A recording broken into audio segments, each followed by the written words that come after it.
வணக்கம். நீங்கள் இணைந்திருப்பது தடம் நியூஸின் காலை நேர செய்திகளுடன். விரிவான செய்திகளுக்கு செல்லும் முன் முதலில் தலைப்புச் செய்திகள்.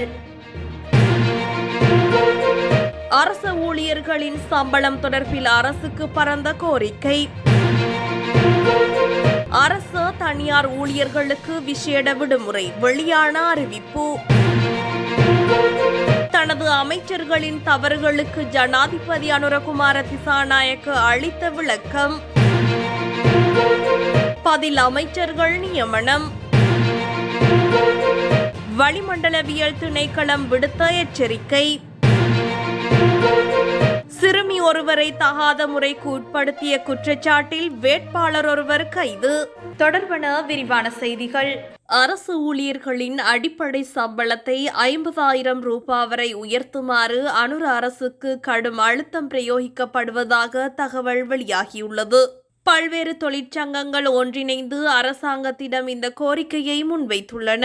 விலைவாசி உயர்வின் காரணமாக வழங்கப்படும் சம்பளம் செலவுகளை சமாளித்துக் கொள்ள போதுமானதாக இல்லாததால் இக்கோரிக்கையை முன்வைத்துள்ளதாக சங்கங்கள் தெரிவித்துள்ளன.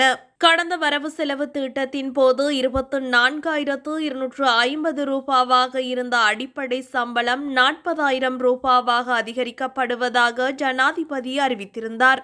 அதற்காக 15,750 ரூபாய் சம்பள அதிகரிப்பும் அரசாங்க ஊழியர்களுக்கு வழங்கப்பட்டிருந்தது. எனினும் தற்போதைய விலைவாசி உயர்வின் காரணமாக இந்த சம்பளம் செலவுகளை சமாளித்துக் கொள்ள போதுமானதாக இல்லாத காரணத்தினால் அடிப்படை சம்பளத்தை குறைந்தபட்சமாக 50,000 ரூபாவாக உயர்த்துமாறு பல்வேறு தொழிற்சங்கங்கள் வலியுறுத்தியுள்ளன. அரசாங்கம் அதற்கான நடவடிக்கைகளை துரிதமாக முன்னெடுக்காத பட்சத்தில் தொழிற்சங்க நடவடிக்கைகளை மேற்கொள்ள நேரிடும் என்றும் அவை எச்சரிக்கை விடுத்துள்ளன.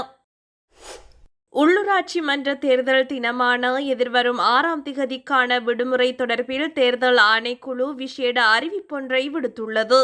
இதன்படி உள்ளூராட்சி மன்ற தேர்தலை முன்னிட்டு எதிர்வரும் 6ஆம் திகதி அரசு மற்றும் தனியார் துறையினருக்கு வேதன குறைப்பின்றி விடுமுறை வழங்குமாறு அந்த ஆணைக்குழு அறிவித்துள்ளது. இது தொடர்பான அறிக்கை ஒன்றை வெளியிட்டு தேர்தல்கள் ஆணைக்குழு இந்த விடயத்தினை வலியுறுத்தியுள்ளது.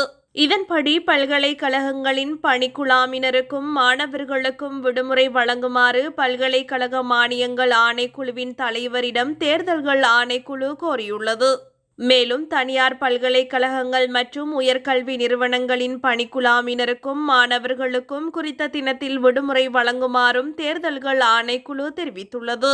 அத்துடன் தேர்தல் அலங்கரிப்பு மற்றும் பிரச்சார நடவடிக்கை தொடர்பிலும் தேர்தல் ஆணைக்குழு விசேட அறிவித்தலை வெளியிட்டுள்ளமை குறிப்பிடத்தக்கது. அமைச்சர்கள் பொதுக்கூட்டங்களில் வேண்டுமென்றே உண்மைக்கு புறம்பான அறிக்கைகளை வெளியிடுவதில்லை என ஜனாதிபதி அனுரகுமார திசாநாயக்க தெரிவித்துள்ளார்.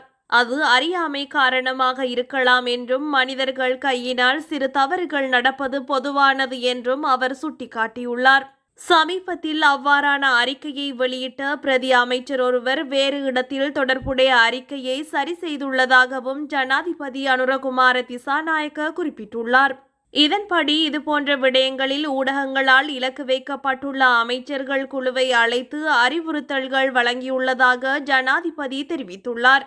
இருப்பினும் இதுபோன்ற சம்பவங்கள் அரசாங்கத்தின் நம்பகத்தன்மையை சேதப்படுத்துவதாகவும் அது அரசாங்கத்தை மோசமாக பாதிப்பதாகவும் ஜனாதிபதி அனுரகுமார திசாநாயக்க தென்னிலங்கை ஊடகம் ஒன்றுக்கு வழங்கிய நேர்காணலில் தெரிவித்துள்ளார். வியட்நாம் ஜனாதிபதி லூ வோங் குவாங்கின் அழைப்பின் பேரில் ஜனாதிபதி அனுரகுமார திசாநாயக்க வியட்நாமுக்கு அரச விஜயம் மேற்கொண்டுள்ள காரணத்தால் 4 அமைச்சுகளுக்கு பதில் அமைச்சர்கள் நியமிக்கப்பட்டுள்ளனர். ஜனாதிபதியின் கீழ் உள்ள டிஜிட்டல் பொருளாதார அமைச்சு, பாதுகாப்பு அமைச்சு மற்றும் நிதி திட்டமிடல் மற்றும் பொருளாதார அபிவிருத்தி அமைச்சு ஆகிய அமைச்சுகளுக்கும் அமைச்சர் விஜித ஹேரத்தின் கீழ் உள்ள வெளிநாட்டு அலுவல்கள், வெளிநாட்டு வேலைவாய்ப்பு மற்றும் சுற்றுலாத்துறை அமைச்சிற்கும் பதில் அமைச்சர்கள் நியமிக்கப்பட்டுள்ளனர்.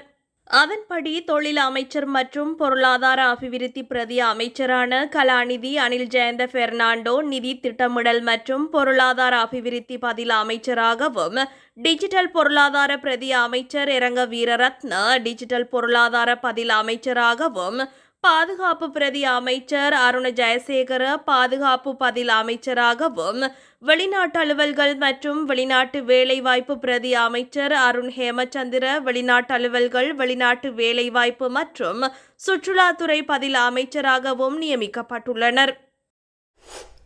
நாட்டின் பெரும்பாலான பகுதிகளில் மாலை வேளையில் மழை பெய்யக்கூடும் என வளிமண்டலவியல் திணைக்களம் எதிர்வு கூறியுள்ளது.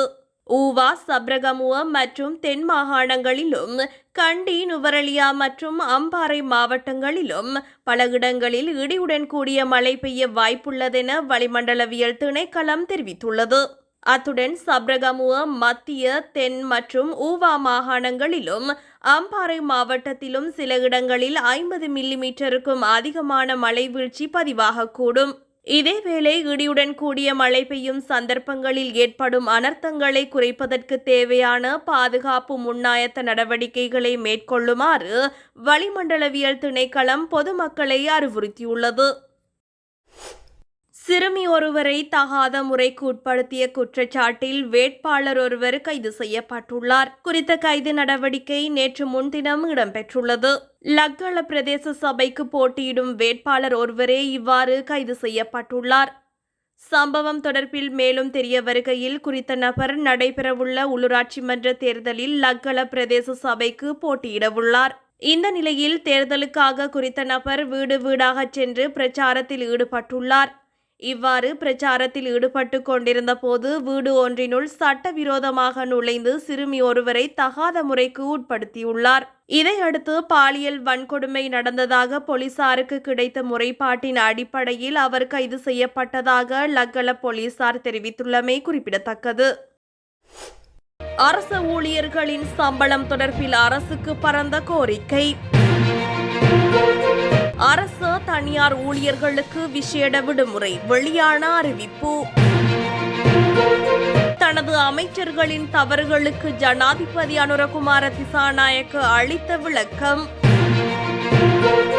பதில் அமைச்சர்கள் நியமனம்.